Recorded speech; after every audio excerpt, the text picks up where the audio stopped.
So guys আবারও একটা নতুন ভিডিও নিয়ে এলাম। তো দেখতে পাচ্ছি আমার সানের বাচ্চাগুলো অনেকটাই বড় হয়ে গেছে, প্রথম বাচ্চা এই দুটো। তো যারা সান পাখি পুষতে চাও তো এটা সবচেয়ে ওয়ার্ল্ডের মধ্যে 1 নম্বর টেম পাখি। এই পাখি তোমরা পুষতে পারো। তো এই পাখি পাওয়ার জন্য আমার হোয়াটসঅ্যাপ নাম্বার দেওয়া আছে, ওই হোয়াটসঅ্যাপ নাম্বারে কল করলে এই পাখির বাচ্চা পেয়ে যাবে খুবই কম দামে। 10,000 টাকা জোড়ায় অ্যাভেলেবেল আছে। তো যদি নেবার ইচ্ছা থাকে তো আমার হোয়াটসঅ্যাপ নাম্বারে কল করে বলতে পারো। এই পাখি সহজেই পোষ মানে ছোটো বাচ্চা নিয়ে পোষ মানাতে পারো যে সকল বন্ধুরা পাখি পুষতে চাও।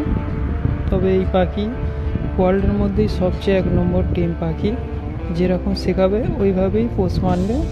আমার দেখতে পাচ্ছ এগুলো বাচ্চা পাখিও পোষ মেনে গেছে ছোটোবেলাতে ট্রেনিং দিয়ে দিয়ে। আর এর ধাড়ি হচ্ছে এইটা, এর বাচ্চা যখন এই প্রথম হয়েছিল সেই ভিডিওটা, আগের ভিডিও এগুলো। আর এখন এই ভিডিওতে যে বাচ্চা বড় দেখছো ওগুলো এই ধাড়ির মতো কালার হয়ে গেছে, আর অন্য বাচ্চা দিয়েছে আরও ছোটো পাখি।